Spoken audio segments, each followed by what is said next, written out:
6 de julio de 1967. Gran emoción en Bolivia.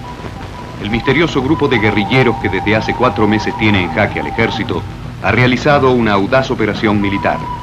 Ha ocupado un pueblo de casi 3.000 habitantes, Samaipata, a pocos kilómetros de la ciudad de Santa Cruz, centro petrolífero e industrial del país.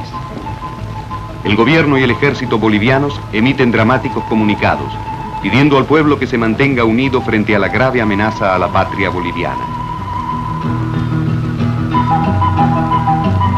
Vamos hacia Samaipata, recorriendo la misma carretera que los guerrilleros emprendieron en el 67, secuestrando un ómnibus y un camión.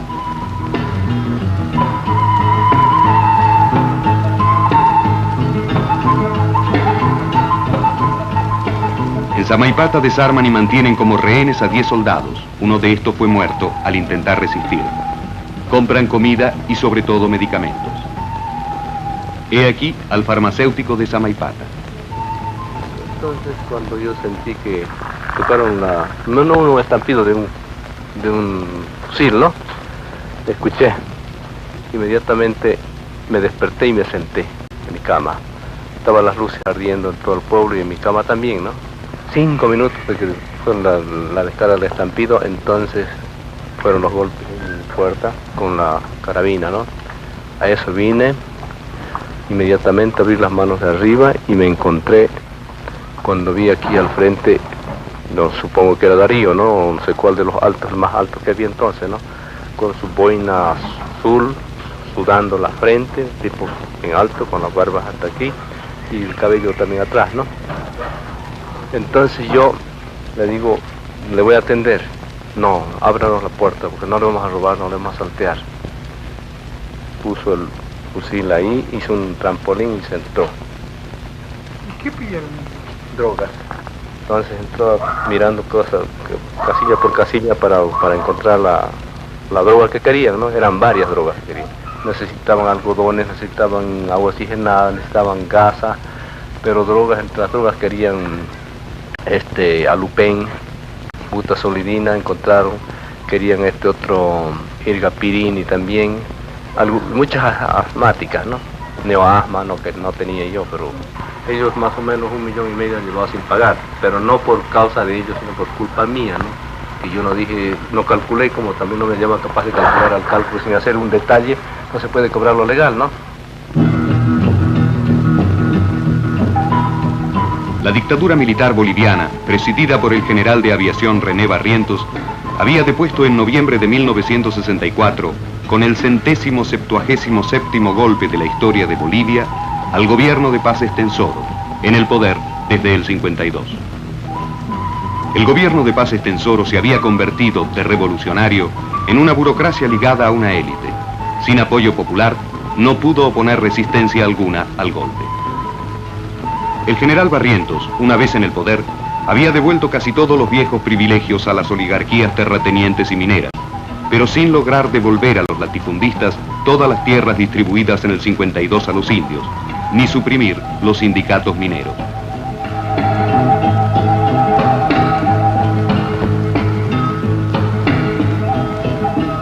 Estamos ahora en 1967. Luego de 3 años, muchos dudan que Barrientos pueda seguir en el poder. Casi todos los partidos están en la oposición. Las Fuerzas Armadas están divididas. El comandante del ejército, general Obando, no oculta sus ambiciones presidenciales.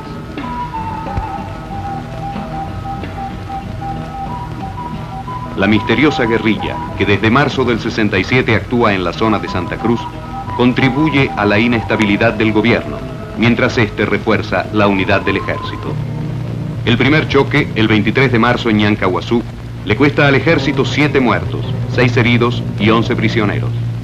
El segundo choque, el 10 de abril en Iripití, otros 9 muertos, 7 heridos y 18 prisioneros.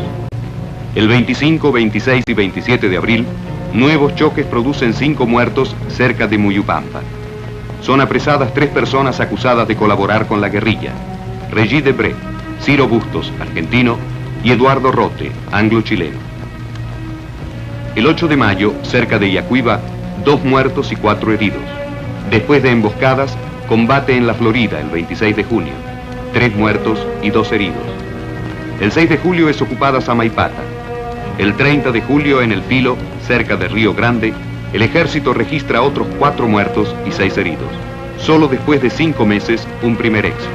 El 31 de agosto en Vado del Yeso, son sorprendidos en una emboscada y muertos 10 guerrilleros. También es capturado un desertor, Paco, quien entrega nuevas pruebas de que la guerrilla está dirigida por cubanos. Al mando de todas las operaciones se encuentra el comandante Che Guevara, a quien no se veía públicamente desde hacía 2 años. La prensa mundial se interrogaba sobre su misteriosa desaparición. Se prueba así que el Che había entrado en Bolivia en noviembre de 1966, después de haberse rasurado la cabeza, la barba y las cejas hasta resultar irreconocible. Por distintas vías entraron otros 16 cubanos y 3 peruanos. Los guerrilleros no eran centenares, como se creía, sino solo unos 50, ya incluso reducidos a menos. La opinión pública recibe con escepticismo las revelaciones del ejército. El 26 de septiembre, en un pequeño pueblito, La Higuera, una emboscada del ejército provoca la muerte de otros 3 guerrilleros, entre los cuales figura Coco Peredo, uno de los líderes bolivianos de la guerrilla.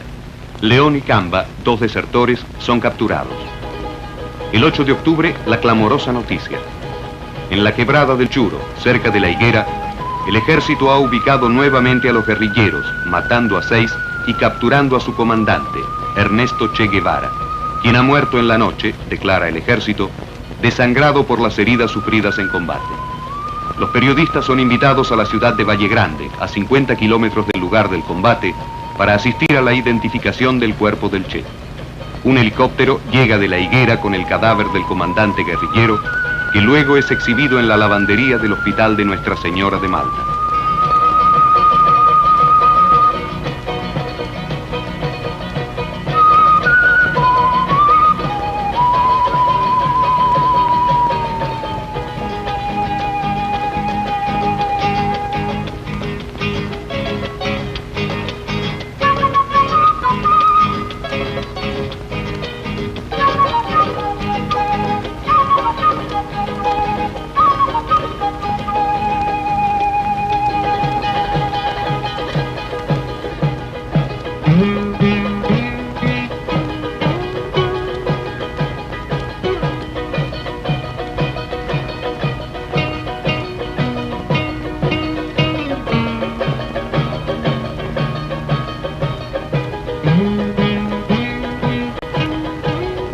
Empezamos nuestra encuesta escuchando la versión oficial del ejército boliviano.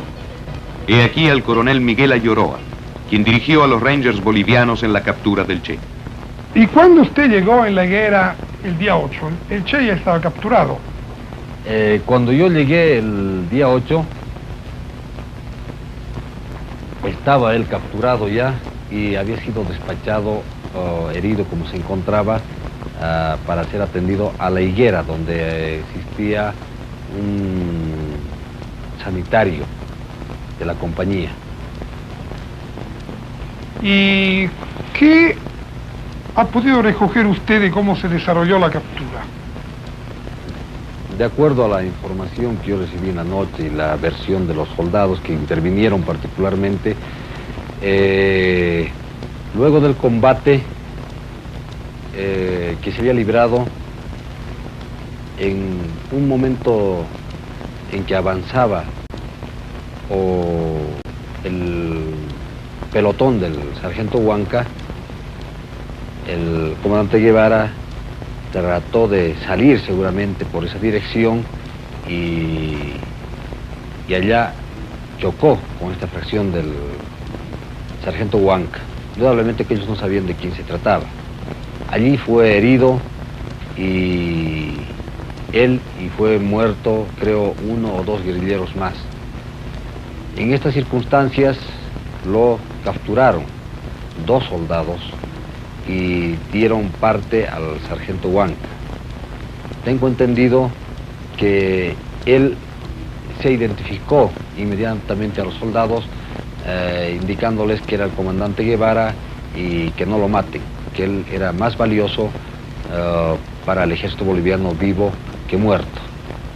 Pero por lo que usted ha podido recoger, ¿qué actitud tenía él? ¿Era una actitud de orgullo? ¿Estaba deprimido? En el momento en que yo lo vi, un momento en La Higuera, cuando él llegaba, le pregunté si él era evidente el comandante Guevara, y él me dijo, sí, soy yo, me dijo. ¿Y qué es lo que piensa usted?, le dije, de esta guerrilla.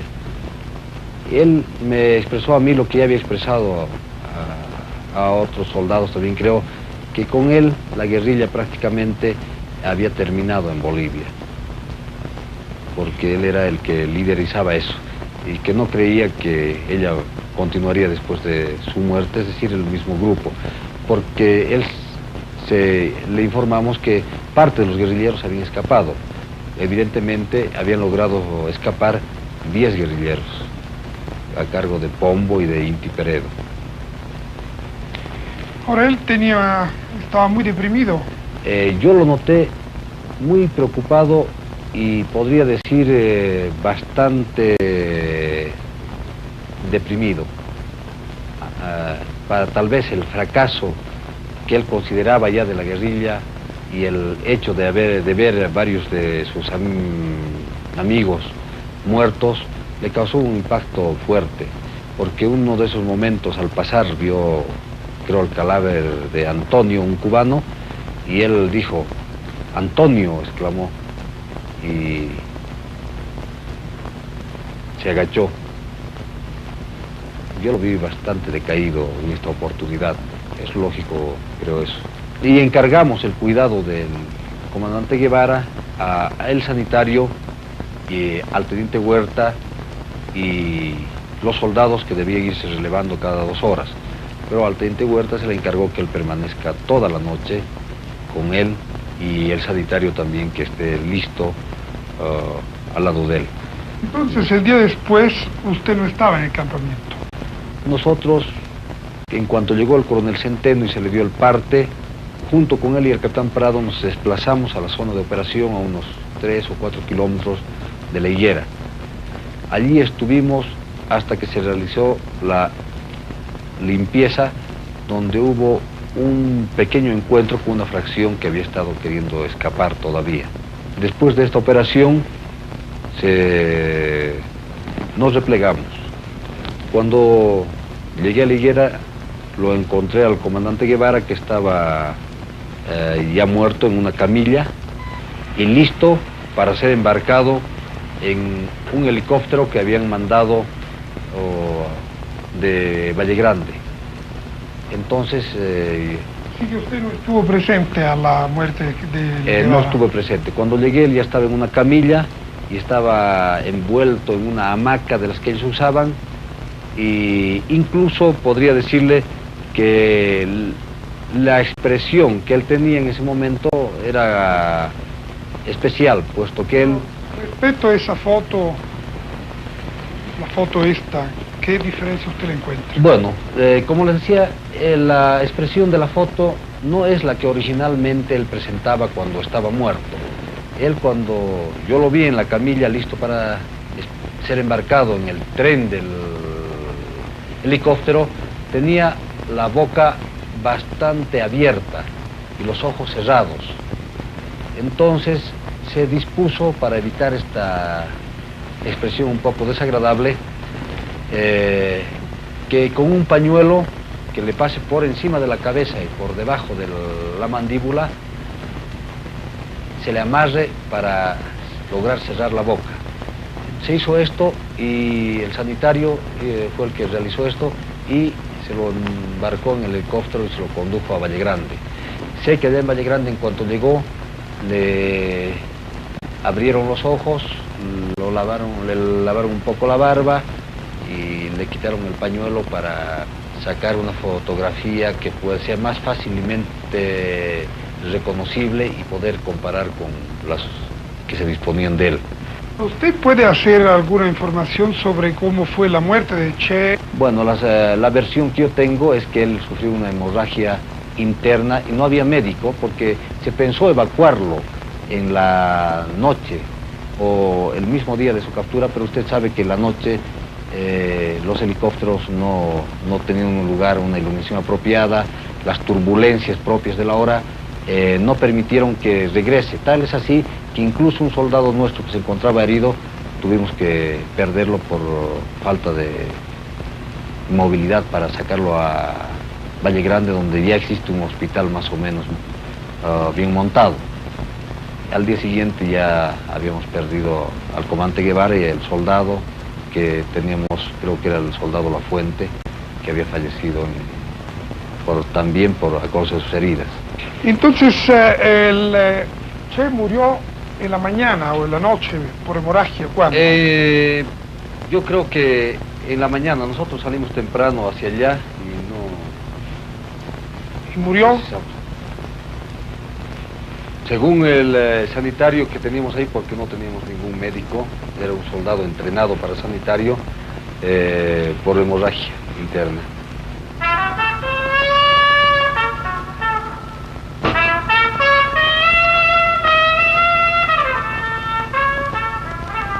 Como es sabido, el ejército norteamericano jugó un papel fundamental en la liquidación de la guerrilla. La división de Rangers bolivianos que capturó a Guevara había sido adiestrada por un oficial de las Boinas Verdes, el mayor Pepe Shelton. Helo aquí en Memphis entre un grupo de alumnos.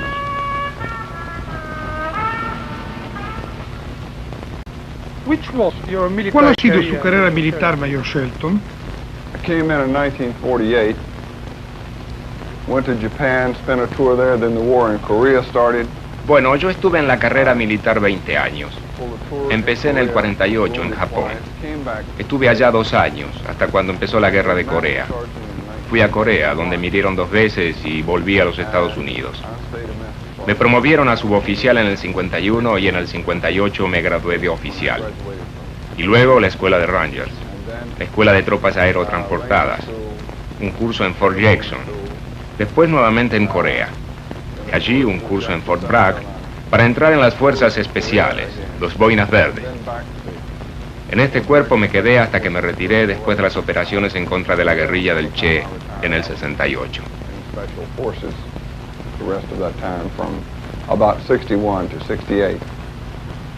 ¿Y cuál es su actividad de instructor en esta escuela?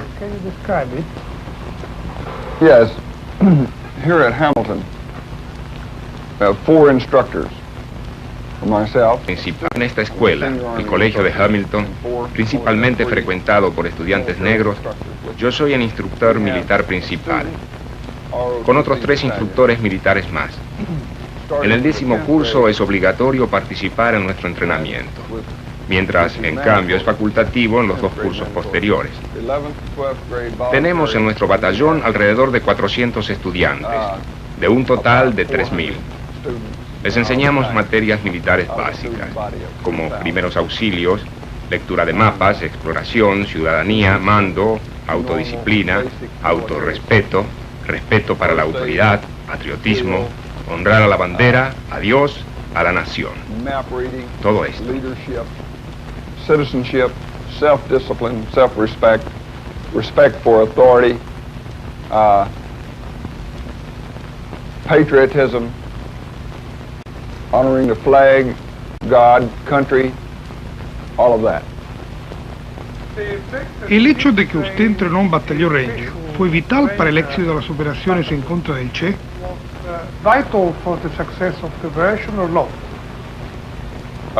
Well, it obviously was if... Bueno, ciertamente lo fue, si se considera que nada tiene más éxito que el éxito mismo. ¿Y usted considera que sin el entrenamiento americano, el ejército boliviano solo hubiera sido capaz de derrotar a la guerrilla?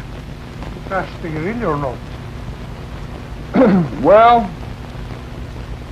I wouldn't venture an answer to that. Bueno, no quisiera aventurar, prefiero contestar a esto. Prefiero creer que hemos contribuido grandemente al éxito de la misión. Y el hecho que las tropas que hemos entrenado fueron las que finalmente capturaron al Che, me hace pensar que fue ciertamente una importante contribución.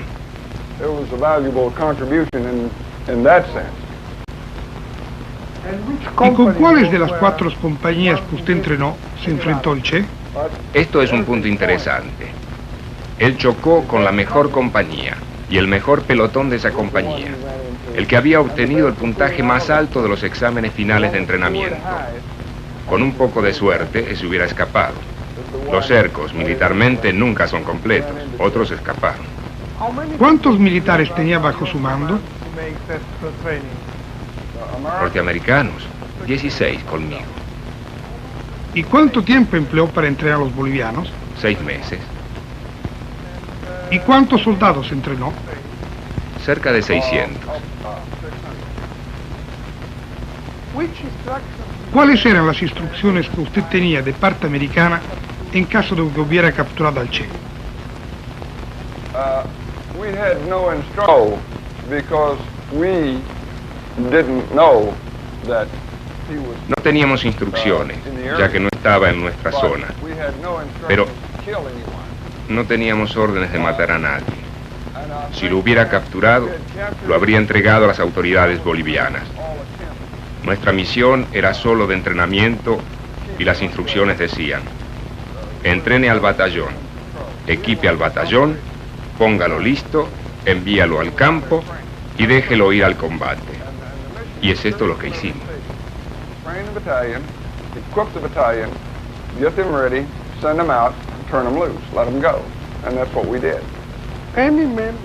Todos los que hemos entrevistado están de acuerdo que, de alguna manera, el Che influenció sus vidas. ¿Le pasó lo mismo a usted? Che gave to him an influence, somehow, or in a bad sense or in a good sense. In which way Che did influence your life? Yo no tenía nada personal en contra de él. El Che hacía su trabajo, hizo el mío. Yo gané. Pero ciertamente influenció en mi vida, porque realicé la misión militar más importante que un boina verde pudiera hacer: entrenar una unidad, enviarla al combate y capturar a alguien como al Che Guevara. Train a unit and have it go out and get somebody like Che. Sobre los acontecimientos del 68, escuchamos a otro profesional del Pentágono, Harvey Wallender, quien fue director de los servicios de inteligencia en el entrenamiento de los Rangers bolivianos. Harvey Wallender, Washington. ¿Podría decirnos quién decidió matar al Che Guevara? Bueno, naturalmente yo no participé en ninguna decisión de este tipo. Recuerde que nosotros, norteamericanos, no estamos en la zona de combate. Teníamos órdenes de no avanzar más allá de 100 kilómetros de esa zona. Nuestra misión era de entrenar a los soldados, no de dirigirlos o ayudarlos en combate. Cualquier cosa que haya sucedido en la higuera fue una decisión boliviana. Nuestro informe oficial, naturalmente, dice que Guevara fue herido en combate. No sé exactamente lo que pasó, pero repito, se trató de una decisión de la soberana República de Bolivia, no de los Estados Unidos.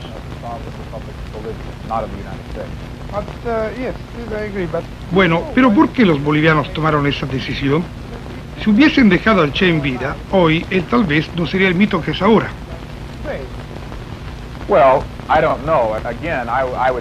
Bueno, no sé. Solo quiero decir esto, que si los bolivianos hubiesen tenido un prisionero como Guevara en sus cárceles, habrían tenido un grave problema político. Recuerde usted lo que pasó con Debré.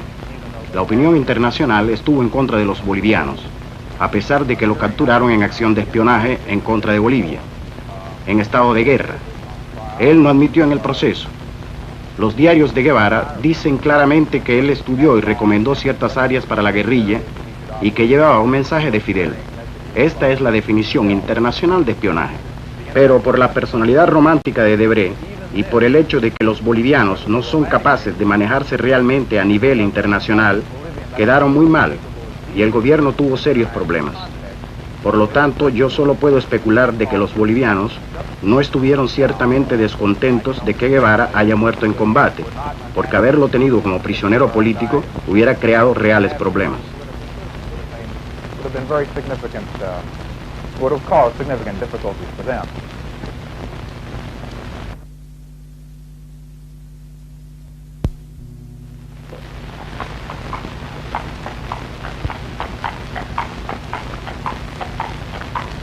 Las versiones estadounidenses sobre la muerte del Che están llenas de vacilaciones y admisiones que contrastan con la versión oficial boliviana. ¿El Che murió realmente por hemorragia debida a las heridas o ha sido matado después de su captura para eliminar así a un peligroso e incómodo prisionero? Partimos hacia el pueblo de La Higuera, cerca de Valle Grande, para interrogar a los campesinos. 6 horas de jeep de Valle Grande a Pucará en una pista apenas transitable. De Pucará a La Higuera hay un solo camino, pero controlado por el ejército. Vamos, por lo tanto, con una caravana de mulas por las montañas hasta el pueblo donde murió el Che. Otras 5 horas de mula. Dictadores, asesinos, gorilas y generales.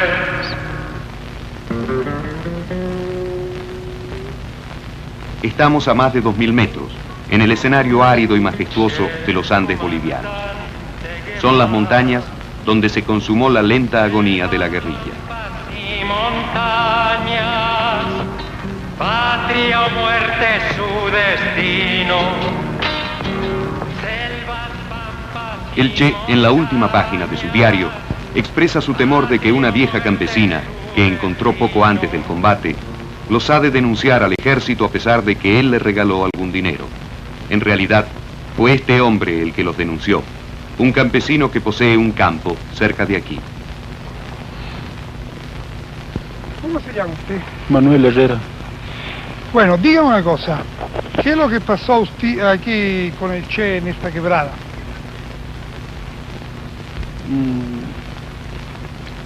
Yo no sabía nada, de manera que solamente una noche vino un campesino que había estado ahí abajo regando una papa. Vino y me dijo que había sentido gente extraña ahí, estaban por entrar a su huerta total. Era a las 11 de la noche sería. Entonces ese hombre llegó, parece miedoso, como sería así temblando en camisita, un tallecito. Como a nosotros tanto nos metían miedo los militares, nos achuchían. Entonces, de esa manera, yo qué hacer, porque yo temía que yo no le atendía al hombre y podía irse a quejar al ejército. A mí qué cosas me hacían. Claro, entonces de esa manera resolví mandar a mi cuñado a La Higuera. A La Higuera para que vaya a dar parte al ejército. Y mi cuñado fue. ¿Cómo se llama su cuñado? Abel Muñoz. ¿Y después qué pasó? Después volvió él y dice que van a venir, dijo. Dice que van a venir, dijo. Entonces los hemos esperado dentro del día. Han venido, ¿cierto? Cuando a las 12, así sería, se oyó unos tiros de bala ya, aquí en esta quebrada abajo, ¿no? Entonces,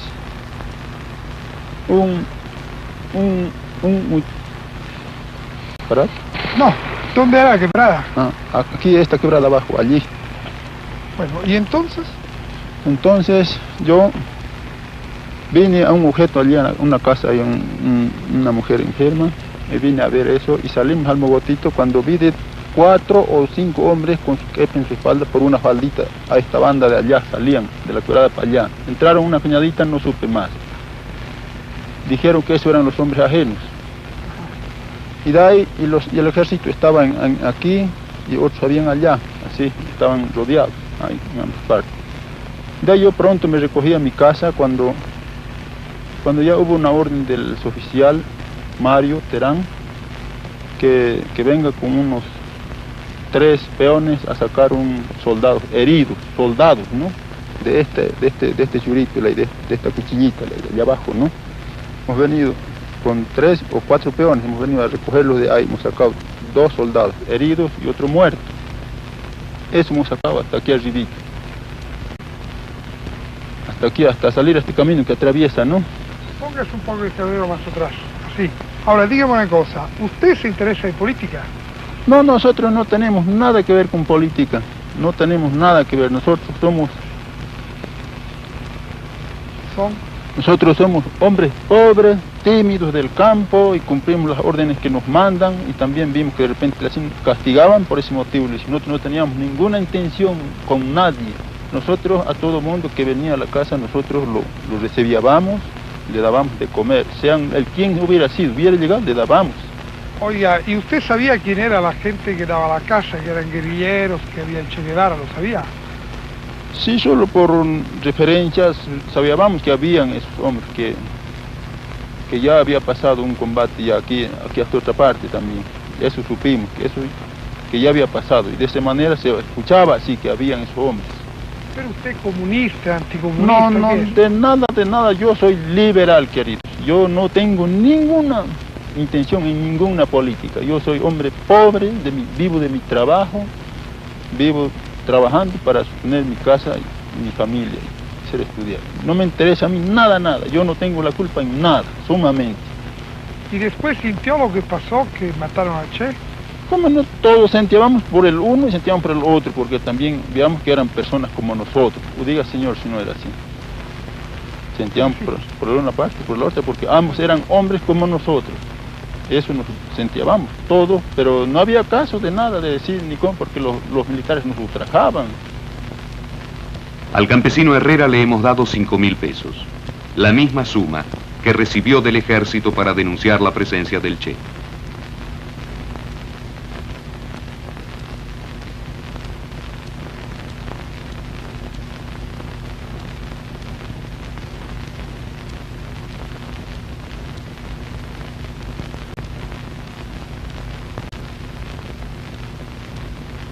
Explotan al campesino, al minero y al obrero. La Higuera es uno de los tantos caseríos bolivianos, un grupo de casuchas de barro seco con 2 caminos. Sus habitantes, menos de 400, viven de la agricultura y la ganadería. Todavía hoy no han entendido bien qué es lo que ocurrió en su pequeño pueblo, hasta ayer aislado del mundo. En la plaza central, un calvario, según las tradiciones de esta zona. Del dominio explotador. En la Higuera hay también una escuela para los niños esparcidos en los valles. De la nación liberada, Bolivia también le llora. Ningún campesino responde a nuestras preguntas. No han visto nunca un equipo de televisión. Tienen miedo de las posibles represalias del ejército, que tiene agentes allí. Varios han dejado el pueblo para ir a vivir a otros lugares. Nos dicen que la vieja escuela ha sido destruida por el ejército para eliminar trazas del lugar en que murió el Che. Han construido otra, casi idéntica.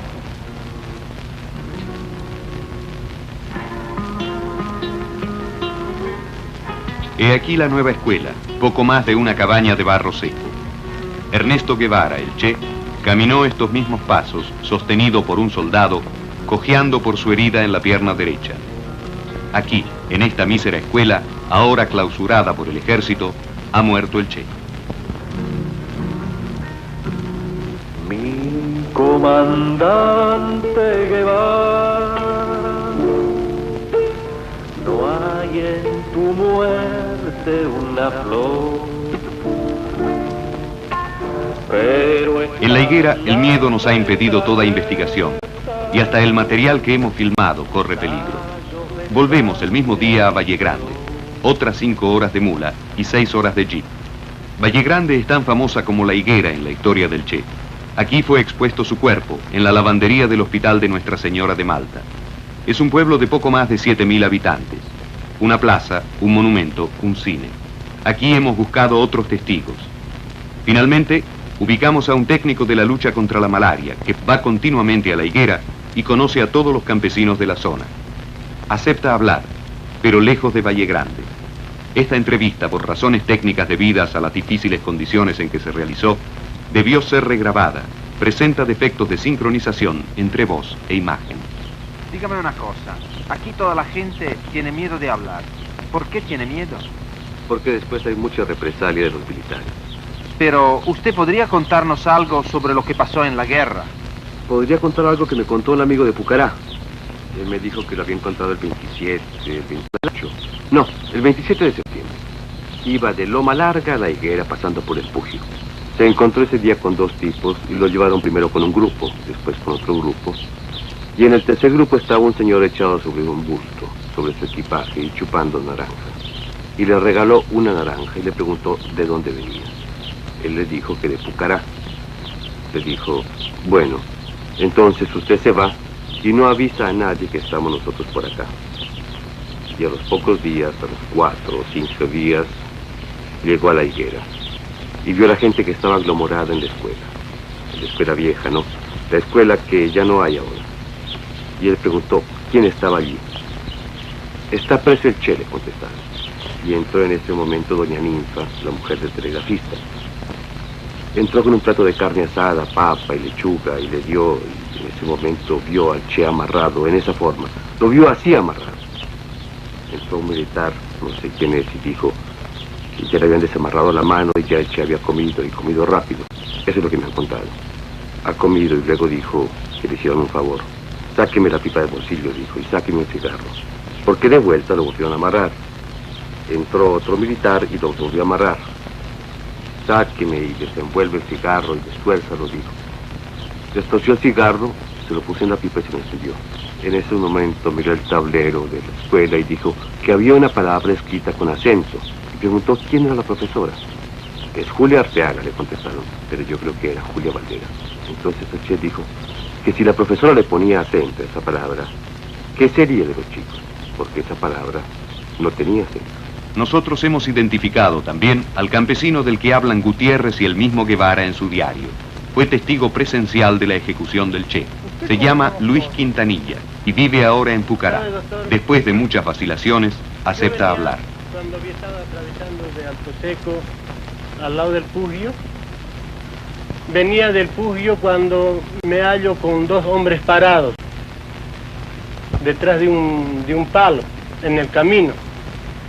Y entonces, ¿dónde va? Me dice, le digo, voy aquí arriba, aquí a mi casa. ¿Ustedes de aquí? No, yo soy de Pucará, le digo. Mi señora trabaja como profesora. Entonces camine usted, vamos donde el jefe, me dice. Uno de ellos, porque 2 habían estado. Vamos donde el jefe. Bueno, le digo yo, medio asustado. Llegamos una quebrada arriba, un cañadón. Así que hallamos un grupo, 3, más arribita otros así. Naranja, le dimos con un señor que había estado echado sobre su equipo, chupando naranja. ¿De dónde es usted? Me dice. Soy de Pucará. En Pucará hay policía, me dijo. No hay, señor, no hay más que un corregidor, le dijo. Es un corregidor, no hay nada. Hay médico, me dijo. No hay, señor, le dijo. Me notó que yo estaba medio asustado, ¿no? No se asuste, me dijo, si nosotros venimos a velar por ustedes, nosotros no venimos a pelear, a hacerles nada, nosotros estamos trabajando por los campesinos, me dijo, por ustedes. Nosotros lo que peleamos es con el ejército, me dijo. Porque, claro, yo me sorprendí, ¿no? Estaba medio asustado. Me vio que yo estaba asustado, me regaló una naranja porque él había estado chupando naranja. Así, descansando sobre su bulto. ¿Qué impresión daba? Bastante claro, como yo por primera vez lo conocía, y de esa clase de gente, porque ellos, claro, estaban medio traposos, ¿no? Ahora su cabello, su barba, que yo nunca había conocido. Él estaba bien nomás, medio pálido, nomás lo noté. Usted estaba en la higuera cuando capturaron al Che. ¿Cómo fue la captura del Che? No he estado, doctor. Bueno, pero usted... ¿Sabe? De que como mi señora trabajaba allí en el Pugio, entonces el director mandó un encargo diciendo que no trabaje, que suspenda por motivo de que estaban en pleno combate, que había guerrillas. Y entonces me dice mi señora, a ver, vaya, anda a preguntar, porque era un encargo, no era una orden escrita. Voy yo a preguntar, llego a Labra lleno de soldados. Labra Alticacho. Había habido soldados. Crucé de ahí a la higuera, cabalmente de que también lleno de soldados ahí. Al pasar entonces ahí en la posta veo unos cadáveres, bien chivos, los mismos que vi allá en el Pugio, muertos.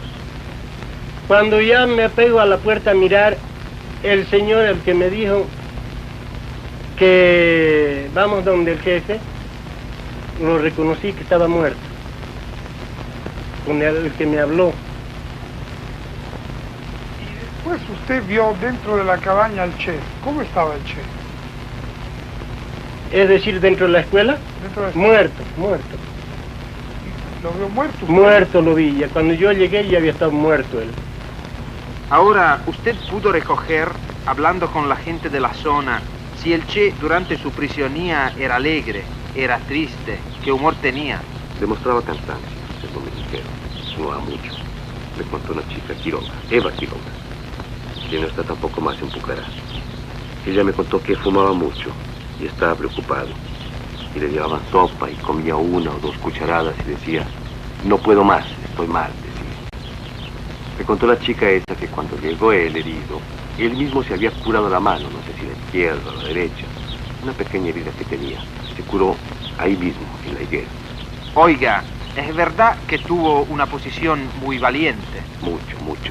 Porque cuando entró en su cuarto el oficial Terán, la chica me contó que Che Guevara le dijo, apunte bien, usted ha venido a matarme, apunte bien, cobarde, va a apuntar bien. Así le contó Terán a las Quirogas. El que lo mandó, el que le dio la orden para que fuera a matarlo, fue Cielich. A mí me lo han contado, la chica esa. Eva Quiroga, la muchacha confidente de Terán, de la cual habla Gutiérrez, vive ahora en Santa Cruz, el centro industrial de Bolivia. Hemos ubicado también a este testigo que ha dejado la higuera después de la muerte del Che. Actualmente trabaja en el mercado central de Santa Cruz y vive con una tía que tiene una tienda de especias.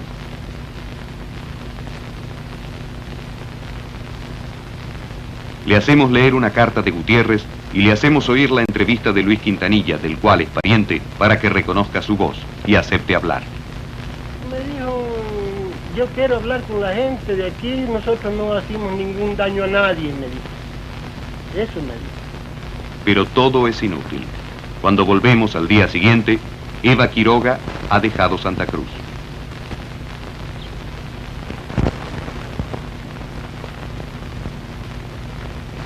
Todos nos eluden.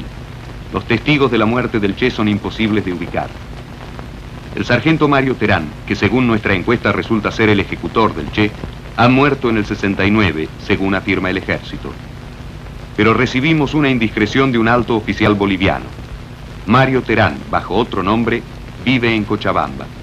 Es instructor en el del regimiento de la ciudad, la segunda de Bolivia. Hemos ido a ubicarlo. Tomado de sorpresa, no ha podido sustraerse a este encuentro.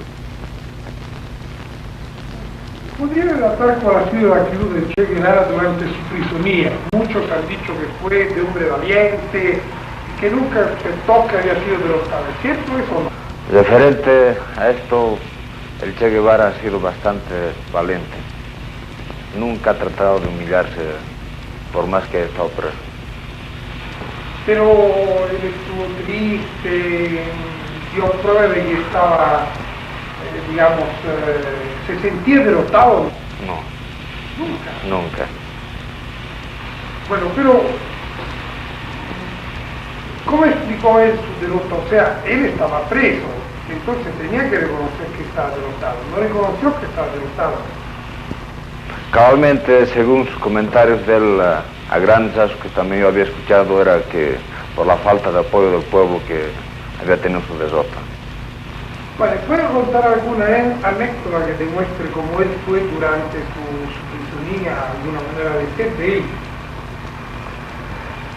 Comida, cosas así. ¿Comidas? Sí, que quiso comer, tenía ganas de comer. Esto no podía decirle porque cabalmente tampoco me he encontrado juntamente con él, porque como ya había llegado cansado de la operación, del recorrido que había tenido, no estuve presente. Pero parece que durante la prisonía él estuvo haciendo cosas, por ejemplo, peleándose con oficiales. No conozco esto, no conozco. No me consta. Que estuvo criticando como una maestra había escrito en el cuadro letras de los escolares. No conozco. ¿No? Tampoco. ¿Tiene alguna anécdota de lo que dijo él cuando lo tomaron preso? Tampoco conozco. ¿Alguna anécdota que diga cómo era el carácter del hombre, cómo se presentaba, qué impresión daba? Tranquilidad. Tranquilidad. Pero él estaba triste, deprimido, ¿cómo estaba? Como le digo, bastante tranquilo. No demostraba ningún temor ni otra cosa. Pero digo alguna frase sobre ustedes lo habían capturado, de lo que militarmente había sido capaz. Cabalmente, como le digo, no estaba presente en el momento, no estaba presente. Pero pudo recoger algunas anécdotas de algunas personas que estuvieron presentes, de cómo él fue. No, ninguno. Ahora, hay varias de las personas que hemos entrevistado, sea en la higuera que por parte militar, sí. Especialmente en Cuesta Americana, que lo indican como uno de los ejecutores del Che. ¿Qué quiere usted o desea aclarar al respecto? Al respecto, yo lo único que pudiera aclarar que él ha fallecido por falta de atención médica. Como tenía varias heridas que había recibido en el combate, se ha llegado a desangrar este hombre y ha sido para que haya llegado a morir. Pero entonces todas las personas de la guerra y también los americanos que dicen que él fue ejecutado y que usted fue uno de los que ejecutó, ¿qué opina usted respecto de eso? Lo único que le puedo decir es lo que cabalmente le he dicho, ¿no? Que él ha fallecido por falta de atención médica y desangramiento. Hay una entrevista que nos han dado, que yo quiero que usted la conozca, donde dicen que el Che, cuando usted entró, le dijo, dispare bien, apunte bien, porque usted ha disparado a un hombre. ¿Es cierto eso? No conozco. Como le digo, estaba bastante rendido, ¿no? De la caminata que había tenido en el día, a lo cual me encontraba descansando. Pero, ¿cuáles han sido sus relaciones con el Che? Directamente ninguna. Creo que usted lo tomó preso. ¿Preso no? Poder no.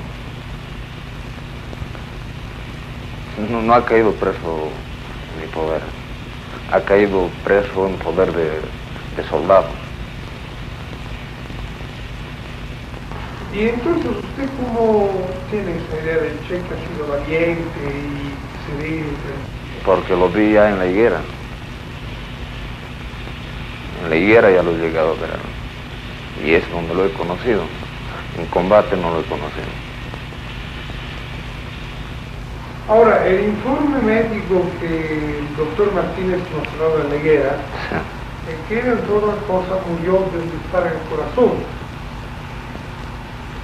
que sería una cosa bastante complicada para explicar cómo se desangró. El disparo en el corazón causa una muerte bastante rápida. Violenta. No, pero como les digo, ha tenido bastantes heridas. Tenía en las piernas y... en las piernas. Sí, pero una herida en la pierna no causa el desangramiento de una persona rápida. Pero pues, han sido varias heridas, no ha sido solamente una.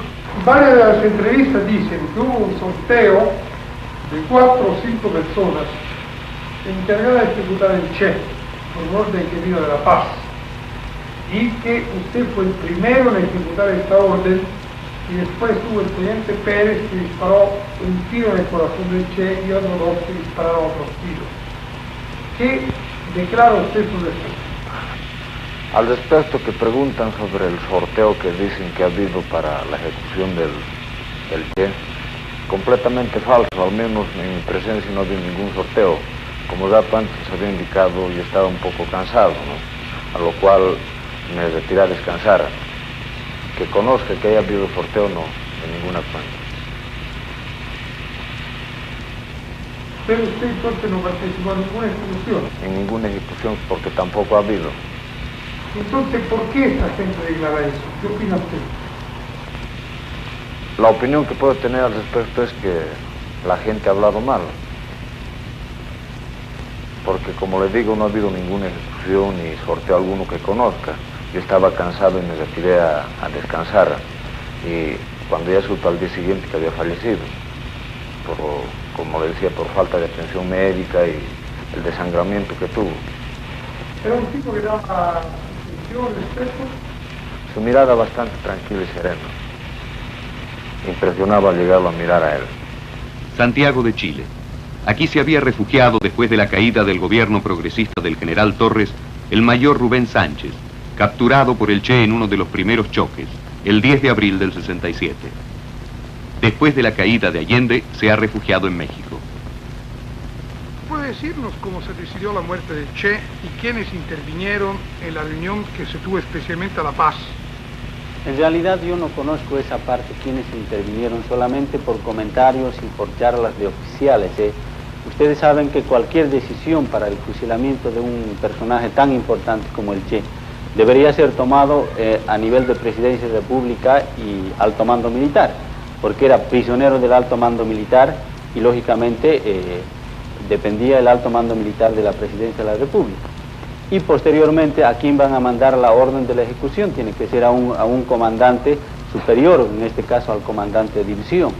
Y el comandante de división transmitió lógicamente al comandante de regimiento de batallón, en este caso el coronel Miguel Ayoroa. Y Miguel Ayoroa designó a un hombre, según hay informaciones, al oficial Terán, el que lo ejecutó. Eso es lo que sé a través de las informaciones de los oficiales que han estado en este contacto en aquella zona. Un testigo importante. Por primera vez, un alto oficial boliviano, protagonista de los acontecimientos de 1967, acepta hablar. Es el general Reque Terán, quien tuvo bajo su mando a la 4ª División en las operaciones antiguerrilla, siendo ascendido a comandante en jefe del ejército boliviano. Reque Terán fue depuesto poco después de la caída de Torres. Ahora vive en Buenos Aires. ¿De qué manera se llegó a la determinación de la ejecución del Che Guevara? Porque uno de los puntos que hemos recogido en nuestro trabajo en Estados Unidos es que los americanos insistieron mucho de que ellos no tuvieron una responsabilidad directa en esa decisión y que la responsabilidad fue de parte boliviana. ¿Usted podría decir un poco cómo se produjo esa decisión y cómo se actuó la decisión? Sí, cómo no. Cuando cayó el Che en La Higuera, en el Paso del Yuro, se dio el parte respectivo del general Centeno, actual general Centeno, comandante en jefe, al comando en jefe, que era el general Obando, entonces la cabeza del ejército, de las Fuerzas Armadas. Y se hizo una reunión de Estado Mayor para decidir lo que se iba a hacer con el Che. Esa decisión fue tomada en La Paz. Mi posición estaba en Camiri, consiguientemente no tuve ninguna intervención en esta discusión de Estado Mayor. Simplemente he recogido las informaciones y he aumentado estas informaciones en mi situación de comandante de ejército. Y la decisión fue transmitida al general Centeno, quien puso en ejecución la orden que vino de La Paz. ¿Usted puede decirnos quién participó en la reunión en La Paz para tomar la decisión y si hubo un debate o fue una cosa? Fue el alto mando está constituido por el comandante en jefe, el jefe de Estado Mayor de las Fuerzas Armadas, los comandantes de fuerza, quienes toman la decisión de alto mando. Y se transmite al capitán general de las Fuerzas Armadas. Esa es la reunión de alto mando. ¿Hubo unanimidad en la decisión o hubo un debate, que usted sepa? Que yo sepa, hubo alguna discrepancia de 1 o 2, tal vez, no más. Pero en la reunión participaban 6, 7 personas. ¿No? Sí, más o menos 7 personas, o 6. Así que hubo una gran mayoría. Estaba por mayoría, evidente. ¿Y usted sabe por casualidad cuáles son las personas que discreparon en la reunión? Es muy difícil de saberlo porque la votación no ha sido dada a conocer. Y entonces el general Centeno Mayor y la trajo de vuelta la orden y la transmitió al segundo, me imagino. No al segundo, sino a quien estaba en mando en la higuera. Que era el coronel Miguel Ayoroa. Miguel Ayoroa, justamente. ¿Y sabe usted cómo se llevó a cabo la ejecución del Che? Bueno, tengo algunas informaciones que las estoy poniendo en el libro también. Es obvio que no dé muchos detalles, lógicamente, pero la ejecución fue dada en la escuela.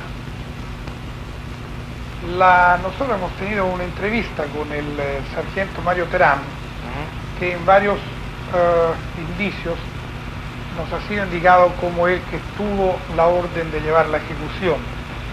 ¿Usted tiene alguna referencia sobre este nombre específico? La orden recibió por radio, fue transmitida por radio desde Valle Grande a la higuera.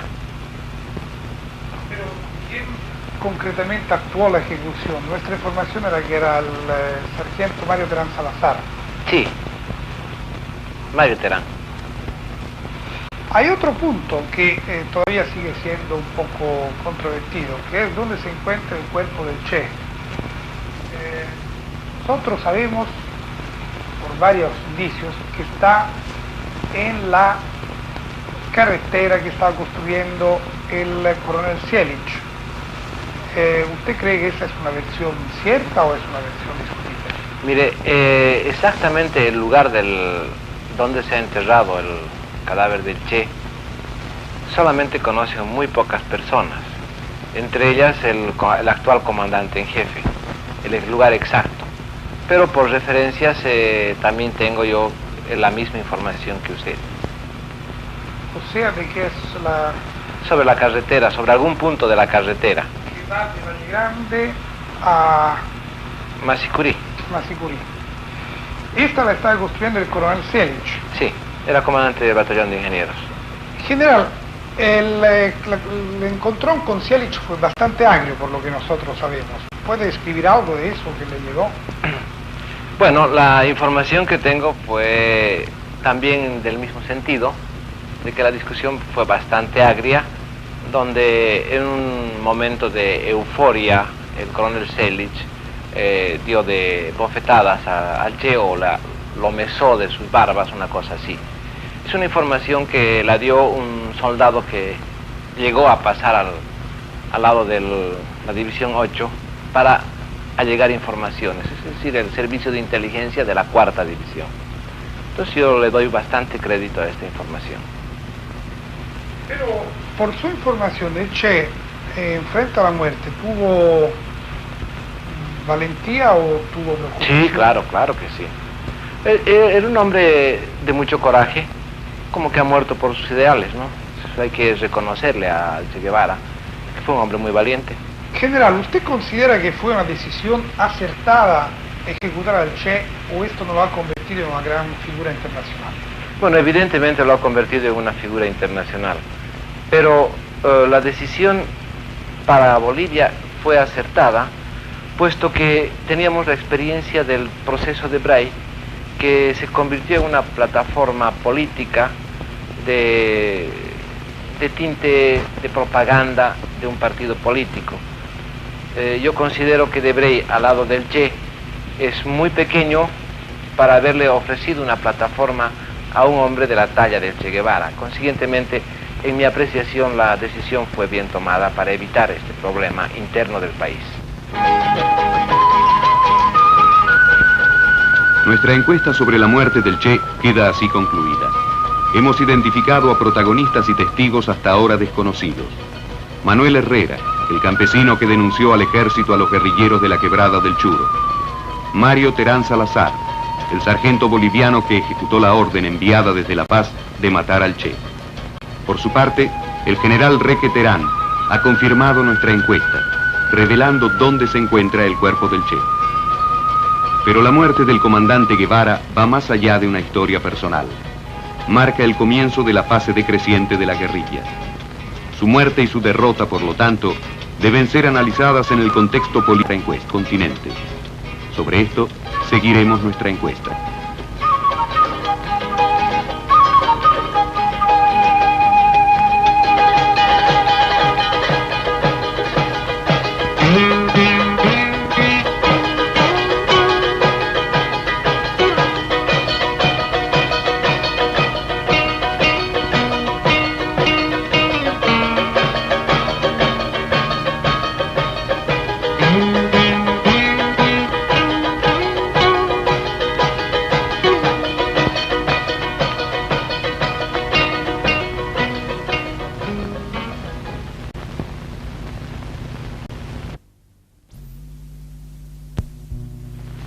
El proyecto del Che, entonces, no tenía un ámbito limitado a Bolivia. Escuchemos algunos testimonios de las conexiones continentales de la guerrilla. FARC, Fuerzas Armadas Revolucionarias, algún rincón de la Argentina. ¿Es verdad que las FARC, las Fuerzas Armadas Revolucionarias, surgieron para llevar la guerrilla de Che Guevara de Bolivia también a Argentina? Bueno, sí. Para relatar la experiencia de este periodo, nos tendríamos que remitir a los primeros pasos que da la guerrilla en Argentina. Cuando se conforma el proyecto, o empieza a tener visos el proyecto del Che de la guerrilla continental, hacer el centro en Bolivia, el centro irradiador, el foco en Bolivia, en varios países latinoamericanos nace la idea del aporte concreto, en hombres, en pertrechos, a este proyecto. Lo que un poco demuestra claramente que el proyecto del Che no era un proyecto aislado, sino que estaba enraizado o tenía sus aportes desde otros países. En este sentido podemos decir que en ese momento los grupos que se conforman y que se van a Bolivia, producto de ciertas circunstancias, no se pliegan inmediatamente a la guerrilla del Che. Un poco quedan pierden el último vagón. La derrota del Che, militar del Che, viene a ser un golpe demasiado grande que desconcierta en el proyecto estratégico militar a la guerrilla en general. ¿Y Guevara tomó contacto directamente aquí en Argentina durante el periodo de la guerrilla? Bueno, en el periodo de la guerrilla del Che, contactos personales no hubo intermediarios. El ejemplo más concreto fue la venida de Pombo, de Harry Villegas, a Argentina, a tratar de organizar y de darle respuesta a los grupos que aquí se organizaban para ir a la guerrilla del Che. Abraham Lama, ex guerrillero, periodista, Lima, Perú. La guerrilla que se desarrolló aquí en Perú, ¿tuvo contactos con la guerrilla boliviana? Los conceptos expresados en el libro de Gilles Debré fueron aplicados por el comandante Che Guevara en Bolivia. Todo parece indicar que lo que se preparaba en Bolivia era más que una zona de operación guerrillera propia, era una zona de operación, es decir, reserva. Es decir, que operara como en este momento actúa el Vietnam del Norte frente a la lucha revolucionaria de Vietnam del Sur. Las acciones se proyectarían en ese caso para ser realizadas en la Sierra del Perú y en el norte argentino. La presencia de Chang Navarro, de Galván y de algunos otros peruanos más que murieron, inclusive se supone en los medios periodistas peruanos que Chang Navarro fue sorprendido por los acontecimientos de Bolivia, que él estaba de paso allá, en la zona de adiestramiento de Che Guevara, y estaban preparando una zona de operaciones en el Perú. De esta manera se pensaba resolver el problema que trae aparejada la dificultad de supervivencia para las guerrillas, pues teniendo una base de reserva, una zona próxima de apoyo que puede alimentar el proceso revolucionario de una manera más fluida, directa, que el contacto tan lejano con la isla cubana o más que nada puede dar un apoyo moral. ¿Y por qué el Partido Comunista Boliviano no apoyó a Che? La posición del Partido Comunista fue en un principio de apoyo en general, pero cuando las condiciones fueron vistas particularmente, se veía que no había una estrategia definida con relación a la guerrilla. Burdamente podríamos decir, hubo un miedo político a la guerrilla. Ese miedo indudablemente se conjugaba con la posición política internacional de los partidos comunistas, o sea, la idea de que en América Latina, al igual que en Europa, era posible el tránsito de la sociedad capitalista al socialismo a través de la vía pacífica. Idea que por lo absurda no podía ser adoptada por el Partido Comunista de Bolivia. Absurda en el caso particular de Bolivia, digo yo. Pero que de todas maneras influía en las determinaciones del partido a través. Esa influencia se vio a través de la negativa final del Partido Comunista a apoyar la guerrilla del Che. En concreto, la circunstancia fundamental fue el hecho de que el Partido Comunista tenía que adherirse a una estrategia internacional que era contraria a los movimientos revolucionarios.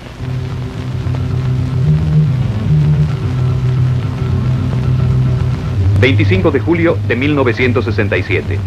El presidente Johnson y el premier soviético Kosygin se encuentran en Glassboro, entre Nueva York y Washington. Nace la coexistencia pacífica.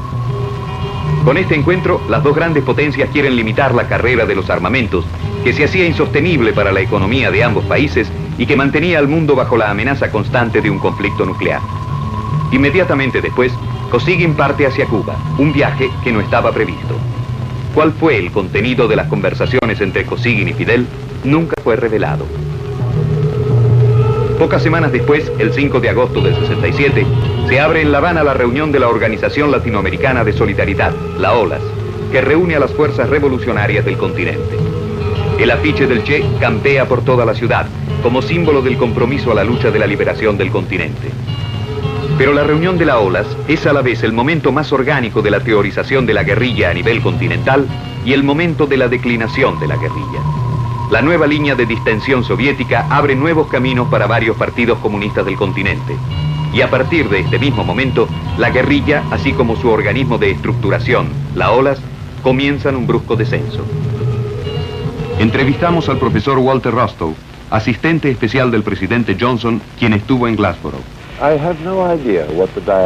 No tengo idea del contenido del diálogo entre Kosygin y Fidel Castro.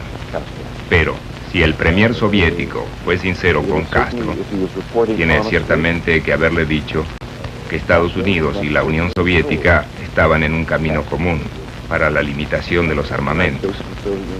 Por lo tanto, no sería difícil para nadie entender que estábamos muy preocupados por el crecimiento de las guerrillas. Pero si en realidad Kosygin le dijo esto a Fidel, sencillamente no lo sé.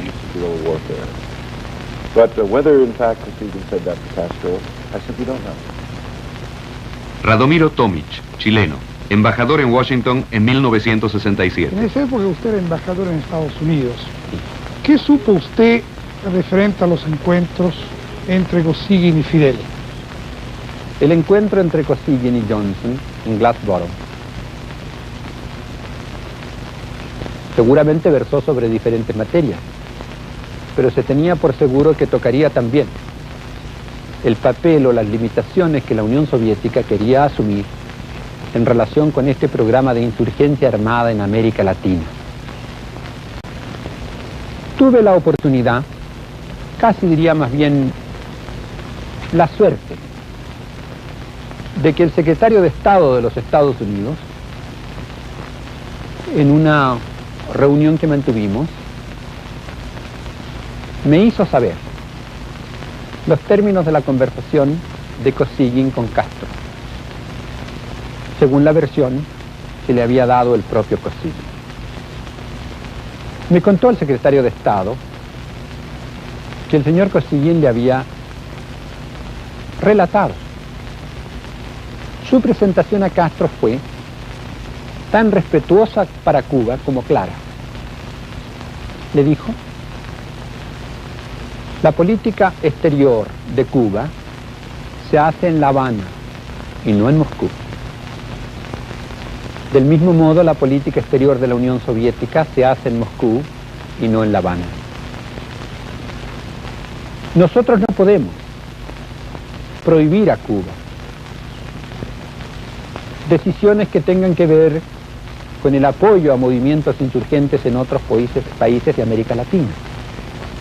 Pero sí tenemos el derecho y el deber de informar a Cuba que en cualquiera de esas formas de asistencia a intervenciones en otros países latinoamericanos, la Unión Soviética no aceptará tomar compromisos.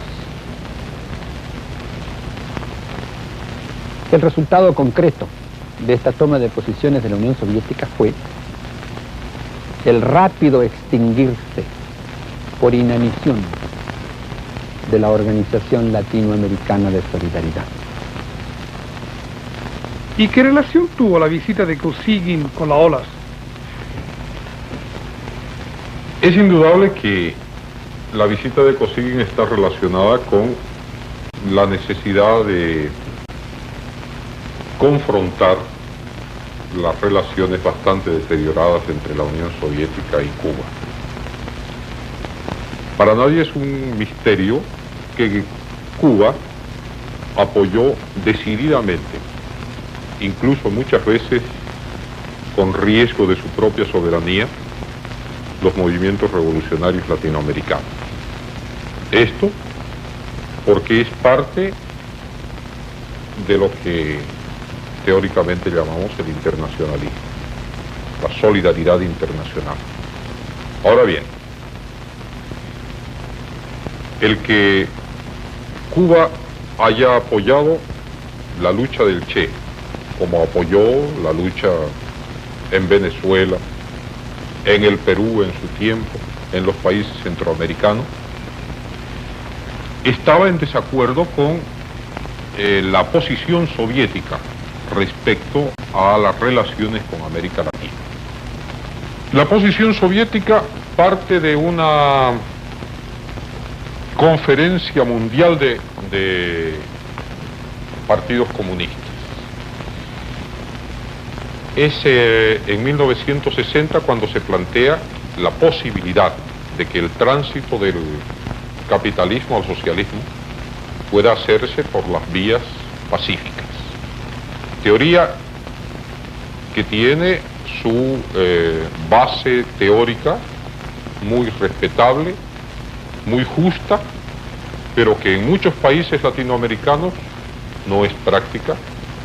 Es más, es absolutamente impracticable por la inexistencia de vías pacíficas de tránsito a ningún sistema. Ahora, ¿por qué usted considera correcta su actuación, no solo en el cuadro boliviano, que ya lo explicó, sino también en el cuadro internacional? Pero ¿cuál era el marco internacional en que se estaba actuando el año 1967? ¿Cómo era la situación del campo, del capitalismo? ¿Cuáles eran las relaciones más o menos buenas que tenían los capitalistas el año 1967? Más o menos controlaban la situación continental.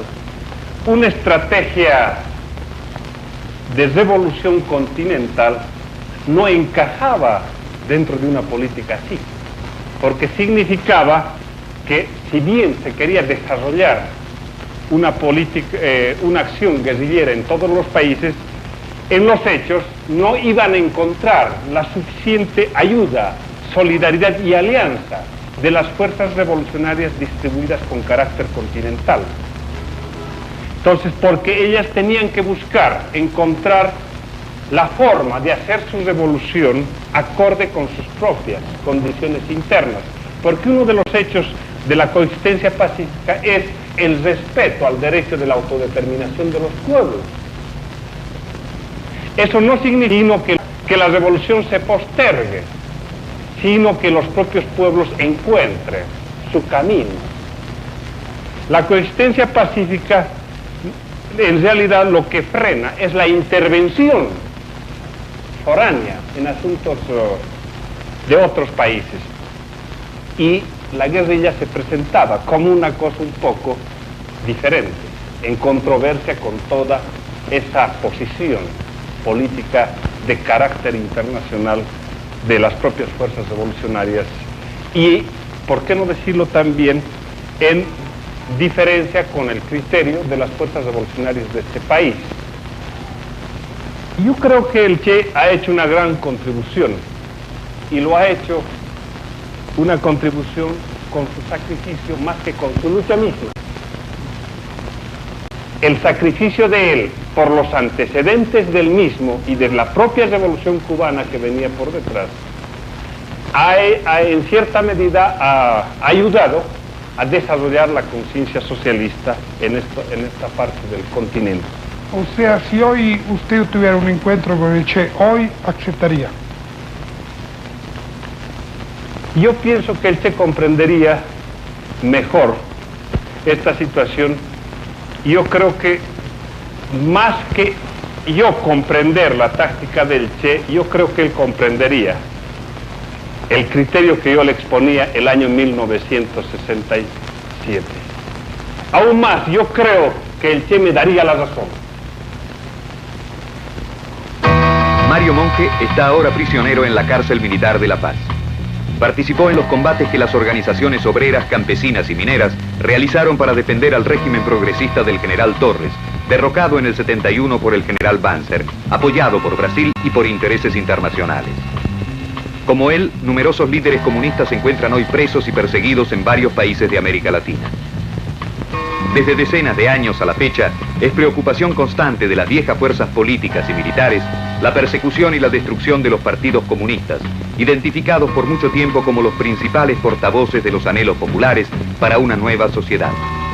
Hasta ahora, estos anhelos han sido casi siempre posible postergarlos o silenciarlos. El caso más clamoroso después de la Revolución Cubana ha venido desde Chile, con la experiencia del gobierno Allende, sucedido al demócrata cristiano Eduardo Frei. El gobierno de Frei, electo en el 64 para realizar una revolución en la libertad como alternativa al camino cubano, había abierto un programa de reformas económicas y sociales, pero que de hecho habían dejado intacto el viejo poder de las clases tradicionales chilenas.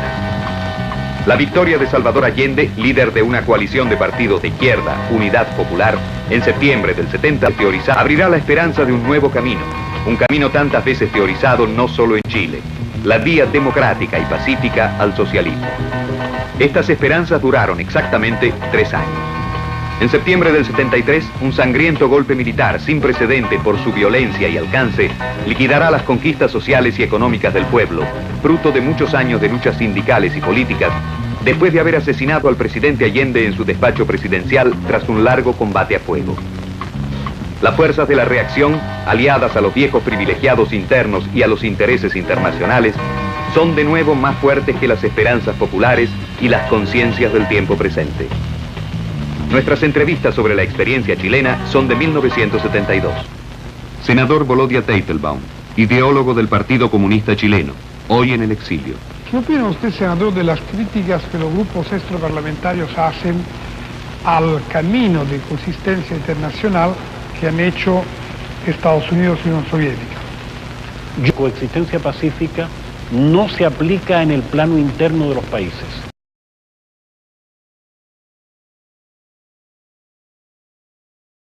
Que los dos sistemas coexistentes en el mundo, el capitalismo y el socialismo, no dirimirán su pleito mundial a través de una tercera guerra mundial que sería guerra atómica. La coexistencia pacífica no obliga atómica, y el acuerdo en el sentido de que no haya una guerra atómica, a mí me parece un acuerdo en pro de la humanidad con el cual nosotros estamos de acuerdo. Senador, en el cuadro concreto de la realidad latinoamericana después de Glassboro, ¿qué cosa representa la revolución chilena como medio nuevo revolucionario? Bueno, a nuestro juicio, después del triunfo de la revolución cubana, el imperialismo norteamericano se alertó y construyó en todos nuestros países un dispositivo antiguerrillero muy difícil de superar por esa vía. Por eso, el camino chileno, que es el camino de todo un pueblo dispuesto a hacer la revolución, resulta mucho más invulnerable al ataque del imperialismo norteamericano y más efectivo en cuanto a sus resultados. Salvador Allende, presidente de Chile, nos habla de Guevara y de los distintos caminos en que dieron sus vidas para realizar el socialismo. Pocas veces he visto un hombre más humano, más profundo, con una mirada que llegaba a uno antes que la respuesta diciendo la respuesta, con una seriedad cuando quería tocar los problemas que evidenciaba su gran capacidad, su cultura, y al mismo tiempo una ironía mordaz que desarmaba, que golpeaba, que castigaba. Pero esencialmente era un hombre, en el más amplio sentido de la palabra. Creo que muy pocas veces se ha visto en la historia una consecuencia similar, por lo menos en esta época contemporánea, entre un hombre que dice lo que siente y hace lo que dice. Un hombre que ha sido, como fue el comandante Guevara, tan consecuente con sus ideas y con su propia vida. Además, en el libro que a mí me regalara, Guerra de Guerrillas, puso para Salvador Allende, que por otros caminos busca lo mismo, con lo cual estaba señalando que comprendía, que sabía perfectamente bien que yo discrepaba de la táctica que habitualmente ellos habían planteado, y él creía que Chile era un país que tenía otro camino, como lo hemos demostrado. Él lo comprendía, lo compartía, se daba cuenta entonces exactamente de la realidad de cada país y de cada pueblo. Por lo tanto, él no era un hombre sectario, ni un hombre dogmático, sino que era un hombre abierto, con una gran disciplina interior, pero al mismo tiempo capaz de comprender las disciplinas de otros hombres y las características de otros pueblos.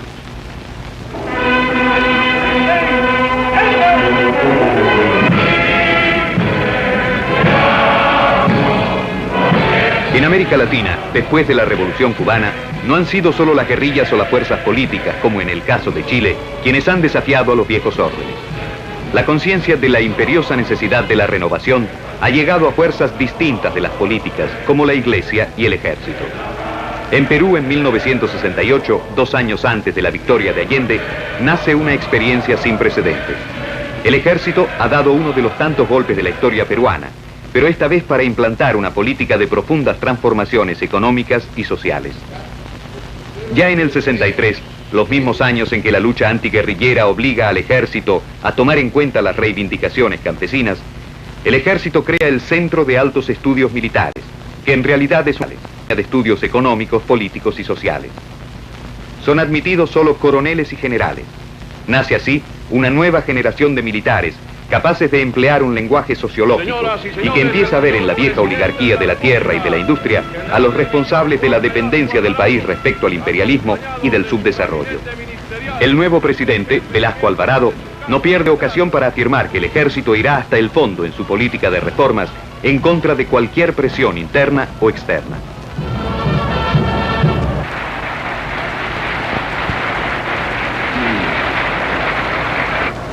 Al principio nos atacaron de golpistas de viejo cuño. Ahora nos atacan de estar bajo influencia comunista. Ambos cargos fueron y son falsos. Pero los periódicos reaccionarios constantemente publican los escritos de plumíferos sin conciencia que, mientras fingen llorar la pérdida de una libertad de prensa de la que abusan, lanzan con insidia y por paga la especie irresponsable de que este gobierno tiene asesores y consejeros comunistas. El proceso de liberación de América Latina se cumplirá por vía política o por vía militar. Y estos dos caminos son realmente contradictorios. Sobre esto, entrevistamos a uno de los mayores expertos norteamericanos, el profesor Jack Goodwin, que fue asistente de asuntos latinoamericanos del presidente Kennedy. Conoció bien a Che Guevara durante la conferencia de Punta del Este de 1961. ¿Cree usted que las guerrillas pueden triunfar en América Latina? Bueno, yo creo que siempre van a surgir movimientos guerrilleros, aunque me parece que se ha demostrado que no pueden competir con las Fuerzas Armadas latinoamericanas. Y además, yo no creo que haya muchas probabilidades que Estados Unidos dejen triunfar a una guerrilla comunista en América Latina. No me parece muy factible el camino de la revolución por la vía solamente militar. ¿Pero cree que la revolución puede venir solo por las guerrillas? Yo considero que las revoluciones pueden venir por muchas vías. pueden venir a través de las mismas Fuerzas Armadas, o pueden venir a través de experiencias como la chilena, donde estuve estudiando este nuevo acontecimiento.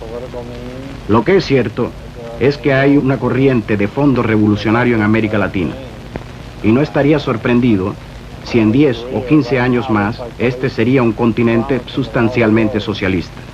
Venga esto de cualquier manera. I certainly wouldn't be surprised if 10 or 15 years from now you had a substantially Marxist continent, however it came about. Fue la urgencia de cambiar la realidad económica y social la que motivó el nacimiento de las guerrillas y de los nuevos experimentos políticos y militares que hemos visto. Pero en los últimos años, esta realidad del continente no ha ido mejorando como en otras partes del mundo. Entrevistamos al chileno Gabriel Valdés, secretario adjunto de las Naciones Unidas, responsable del Plan de Desarrollo para América Latina. No solo no se ha mejorado, sino que en muchos aspectos se han empeorado. Esto es muy claro en función de la relación de América Latina en general con el mundo exterior, con Estados Unidos, con Europa y con Japón. La tendencia en América Latina es al empobrecimiento frente a Europa, Estados Unidos y Japón. Por otra parte, la transferencia tecnológica no se ha hecho en beneficio de América Latina. Es una nueva forma de dependencia, diría, de un imperialismo mucho más sutil de los países ricos en contra de los países de menor desarrollo relativo como son los latinoamericanos. Por lo tanto, hay unas formas de dependencia muy graves, hay un endeudamiento, hay todo un sistema de comercio que está hecho en función de los países ricos, hay un sistema monetario. En la construcción económica del mundo de después de la guerra, sobre la base de los convenios de Bretton Woods, fue hecha por algunos países para ellos, para un club de países industrializados, y no fue hecha en función del desarrollo de ningún país del tercer mundo de América Latina. Por tanto, las causas externas siguen conspirando para que América Latina no se desarrolle, por muchas que sean los discursos y las buenas intenciones. Pero es un problema de estructura. De modo que creo que las causas que originaron en un momento la violencia siguen subsistiendo. Esto no parece corregirse. Esto es difícil. Creo que usted que conoce América Latina estará de acuerdo conmigo de que en América Latina pasarán muchas cosas más. No pueden esperar los europeos tranquilidad en América Latina. Buscar modelos internos cuesta mucho. No le pidan a América Latina, que ha sido el continente más abusado, que forma parte de Occidente, sin embargo Occidente ha extraído riquezas y no ha entregado sino muy poco. No le pidan a América Latina que tenga una tranquilidad que Europa en el siglo pasado no tuvo y que en ninguna parte del mundo ha existido cuando hay una creación. Creo que hay creación en América Latina en condiciones muy difíciles, muy difíciles. Pero si no hay ayuda, comprensión, respeto y participación, cooperación externa, el esfuerzo latinoamericano será más doloroso, más lento y más largo. Han pasado 6 años desde la muerte de Ernesto Guevara, el Che. Con su muerte se ha concluido una fase de la historia de América Latina. Los caminos de las montañas ahora están casi desiertos. La guerrilla fuera de Cuba no ha logrado derrocar al caduco orden y construir uno nuevo, pero sin duda ha contribuido objetivamente al proceso revolucionario del continente. El camino de la coexistencia pacífica abierto en Glassboro y ahora desarrollado a través de elaborados protocolos comerciales y tecnológicos abre una nueva realidad internacional, el fin de la Guerra Fría. Esta, como la paz de hoy, no la hizo el tercer mundo ni América Latina, que ha quedado excluida de este nivel de decisiones. El camino peruano todavía no ha tenido imitadores. Los ejércitos del continente siguen al servicio de los viejos órdenes, en lugar de comprometerse en las luchas por la justicia social, la defensa de la soberanía nacional contra la dependencia y el subdesarrollo. El camino chileno, un socialismo a realizarse por las vías parlamentarias, ha sido liquidado por el violento golpe militar, que ha terminado con la muerte de Salvador Allende y con las esperanzas de miles de hombres y mujeres por una nueva sociedad. Las fuerzas de la reacción han demostrado, una vez más, la existencia de un aparato interno e internacional, poderoso y eficiente, que aprovecha cada ocasión, cada conflicto interno, para restaurar los viejos privilegios. América Latina sigue siendo un continente de dictaduras militares, de golpes y de revoluciones. Es el mismo cuadro de 1953, el año en el que Ernesto Guevara de la Serna tomaba un tren para Bolivia en viaje hacia un pequeño leprosario de Venezuela al que nunca llegó. Su viaje ha concluido en un perdido pueblito andino, donde una ráfaga de metralleta lo ha matado a los 39 años. Pero algo, mientras tanto, ha cambiado en América Latina. La Revolución Cubana ha logrado sobrevivir a un desafío que hace apenas 10 años hubiera parecido una empresa imposible: enfrentar al gigante estadounidense, a su bloqueo económico, diplomático y comercial. La Alianza para el Progreso no ha sobrevivido a su autor John Kennedy. La alternativa del desarrollo no ha tenido resultados ni evidencias. En 20 años de ilusiones, errores, experiencias, la conciencia de los problemas es más fuerte y más clara. Hoy en día es común la convicción de que las contradicciones y las injusticias de un moribundo orden viejo están en continuo aumento. Ya no son solo las declaraciones de pequeños o grandes grupos políticos, son las estadísticas de las Naciones Unidas, los análisis oficiales, que ya nadie intenta ocultar. En América Latina ahora la conciencia del proceso de cambio es fuerte y generalizada. Aunque pareciera que la historia de los últimos 20 años haya visto pocas alteraciones, es cierto que el continente vive, gracias a las generosas contribuciones de estas 2 décadas, en el umbral de un gran proceso de transformación para eliminar una realidad de injusticias y de explotación. Hay quien cierra los ojos frente a esta realidad, pero los hombres de América Latina están hoy conscientes de la condición dramática de su continente. Es sobre esta conciencia y sobre su consecuente fuerza creadora que se juega el destino de América Latina en nuestro tiempo.